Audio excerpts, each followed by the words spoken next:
Greetings. One of the early things I show my students is a game involving under promotion. I put that in, I think it was chess video 1. It's a game where a pawn gets under promoted to a knight.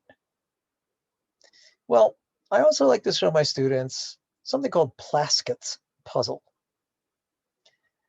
And without further ado, let me get to Plaskett's puzzle. This is the puzzle. It's gotten the name Plaskett's puzzle. It was composed by a Dutchman whose name I cannot really pronounce. Perhaps the Van Breukelen part I can pronounce, but the Gijs part I don't know how to pronounce. Gijs, however you pronounce that, Van Breukelen. He composed it around 1970, published it in 1997. But the story goes that in 1987, at a very, very strong Grandmaster tournament,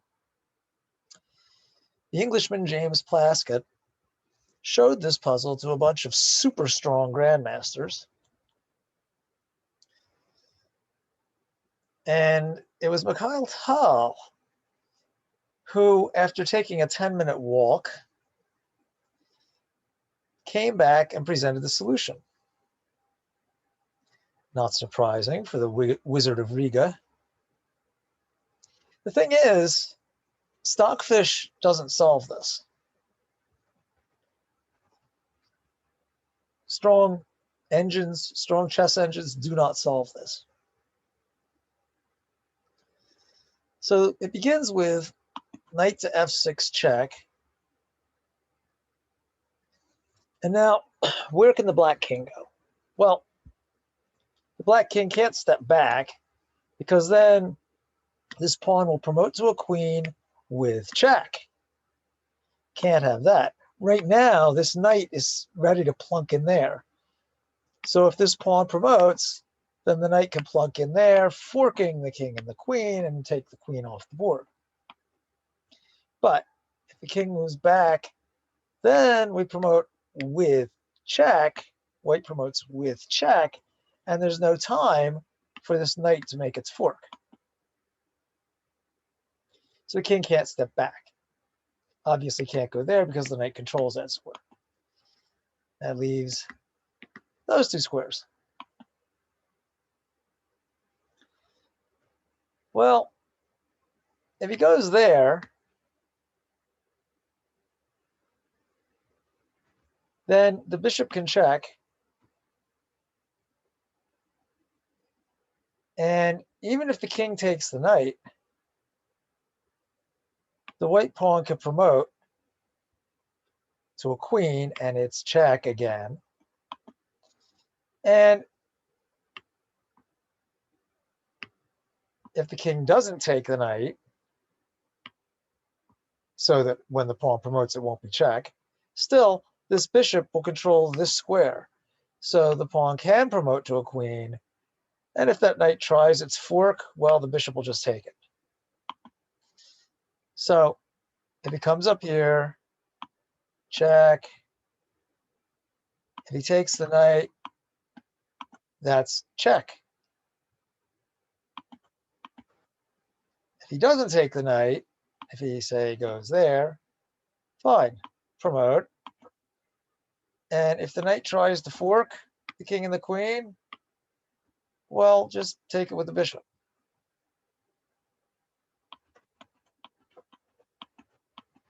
So the king can't step up here, can't go there because the knight controls it. Can't go there, can't go there, has to go there. So the king slides over to g7. It's the only square. And now the knight hops back to h5 check. Now the king still can't step back to one of these three squares because then the pawn will promote to a queen with check. Can't have that. If the king steps there, it'll be occupying the square the knight needs for the fork so the pawn can promote. So it can't step back and can't step there either because it'll be occupying the knight's forking square. He can't step there because this knight controls it. That leaves those two squares.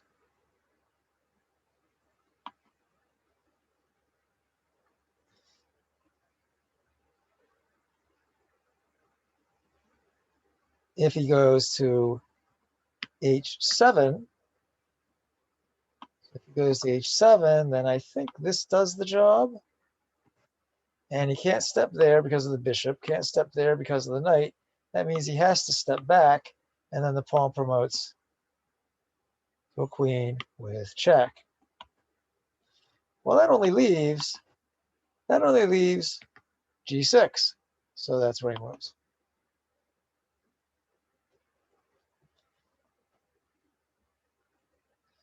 Now, white checks with the bishop, which you notice Stockfish labels a mistake. Stockfish still isn't seeing the win. White. It will eventually, but it's not seeing it yet.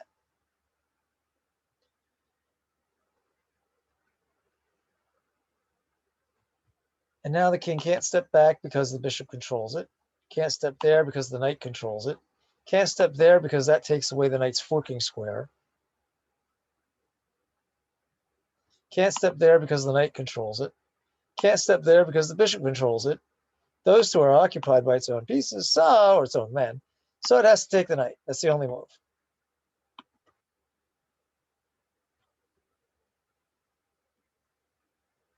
And now, white makes a queen. Hold it. Isn't he permitting the fork? Well, he is. Yes, he is. He's permitting the fork. And it's just amazing what happens. The knight forks. King moves over to e6, attacking the knight. The knight takes the queen check. The king steps to f5. All of a sudden, that black king doesn't have a whole lot of squares to move to. Can't move there, can't move there, can't move there, can't move there, can't move there. It's stuck. So if white can find a way to put it into check without moving the king and without moving the pawn, well, that could end up being mate. So black pushes e2. That prevents this bishop check and then pawn push and bishop takes mate. So e2, that stops it.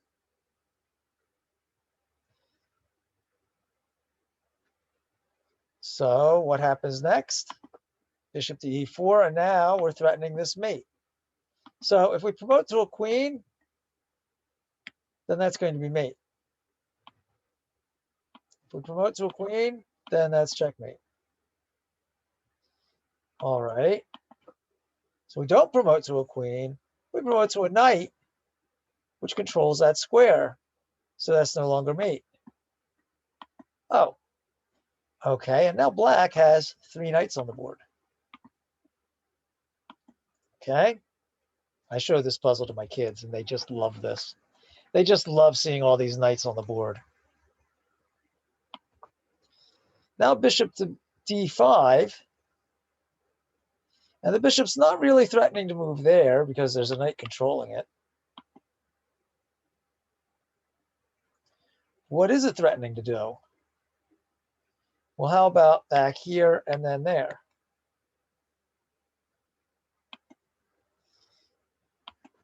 Black plays c2. The bishop does move to c4. And now, if that pawn promotes to a queen, then that's checkmate. Well, it is in another move. Now it's checkmate. So, to control that square, what does black do? Promotes to another knight. Now he has 4 knights on the board. When I show this to kids, they just love this puzzle. They just love seeing those 4 knights. Well, now what? Maybe take this knight? No, that's not what's next. What's next is bishop there, threatening, check, and then when the knight blocks, you take the knight, and it's mate. So you're threatening mate along this diagonal now. Okay, so the knight you didn't take, that guy, moves to c7, which both attacks the bishop and controls that mating square. Well, has black wriggled out of it? Well, bishop to a4, threatening to come in here, check. And then, yeah, this knight can block, but you'll just take it. This other knight can block, but you'll just take it, and it'll be mate. Is it stoppable? No, it's not. It's not stoppable. That's the end of the puzzle. Notice by the end of the puzzle, Stockfish sees a mate in 3. Stockfish sees that white wins now. And a move ago, Stockfish saw it. And a move ago. And a move ago. And a move ago. So keep going back. 8, mate in 8. Now it doesn't see it. Right now, it thinks black's better. It thinks black's winning. It's only after promoting to that knight to stop a mate that it suddenly sees mate in 8. Only then does it see the mate in 8. So Stockfish doesn't solve this. Doesn't solve it at the start and takes several moves to see it. Back, doesn't see it. Here it does see a mate in 9, curiously. But here it doesn't. And here it doesn't. No, it doesn't see the mates. Doesn't see the mates. And the first move in this, it says, is an inaccuracy. It doesn't like it. But it works. Now, as I said, my kids love that because they get to see 4 knights on the board. 4 of one color. 4 knights of one color on the board. And they're all on dark squares, too. My kids love to see that. Now, if you happen to go to Wikipedia and look up Plaskett's puzzle, you will see that Wikipedia says it's a flawed puzzle. We go back, and go back, and go back, and go back. To go back a ways. All right. So after we promote to a queen, now the move made was knight to f7 check to get the queen off the board. But, says Wikipedia, it's a flawed puzzle because if black plays king to g4, there's no obviously winning move for white.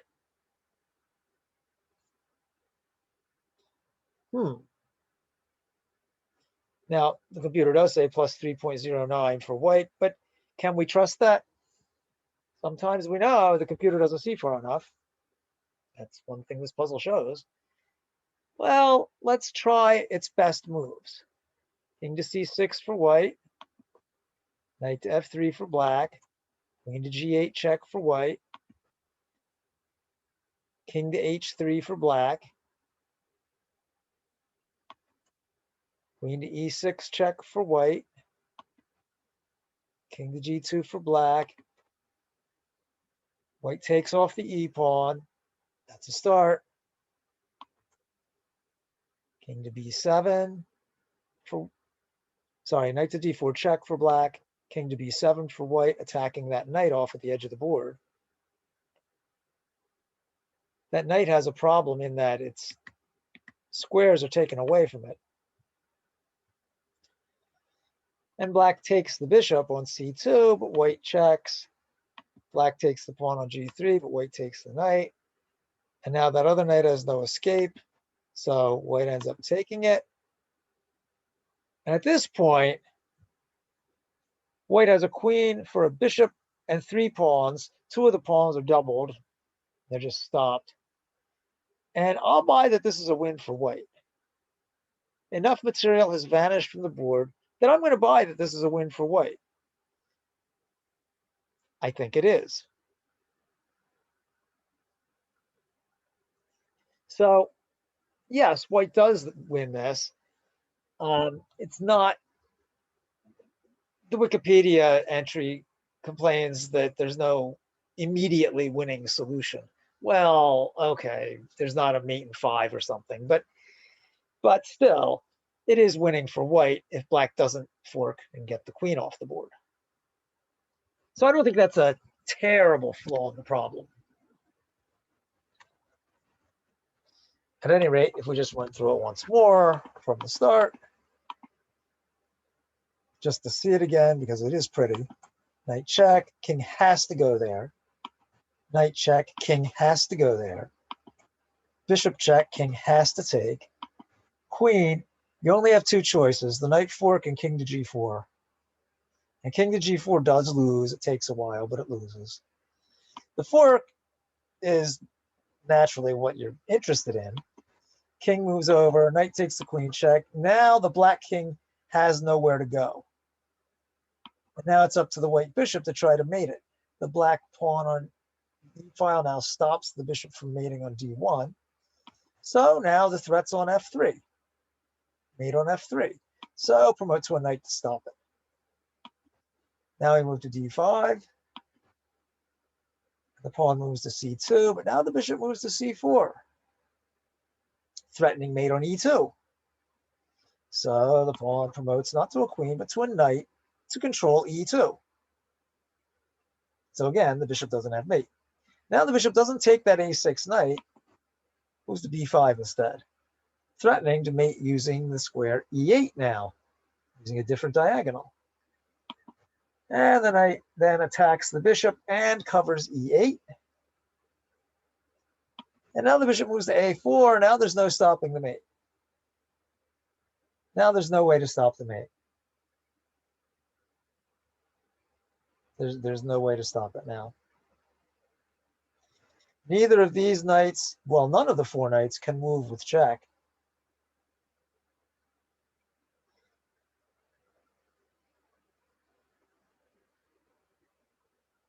And if you move the knight here, then if you move a knight here, its next move won't be check. If you move a knight here, the bishop will just take it. If you move a knight here, the bishop will just pin it and then take it next move. If you move a knight here, then you'll pin it and you'll take it next move, or that knight will move there and you'll take the knight first, pinning the knight so it can't hop over here, check. Here, sorry. And the bishop will win. So this is just a forced mate now. It's a forced mate. It's beautiful, and I don't know whether the story's true or not. I've read it various places. I don't know whether it's true or not. But it does make a lovely story that Mikhail Tal solved a problem Stockfish couldn't solve. Anyway, that's Plaskett's puzzle. So, as always, I'm using chess.com's analysis board. And now for my sign off, which is in chess, try to win. But more than that, try to play well.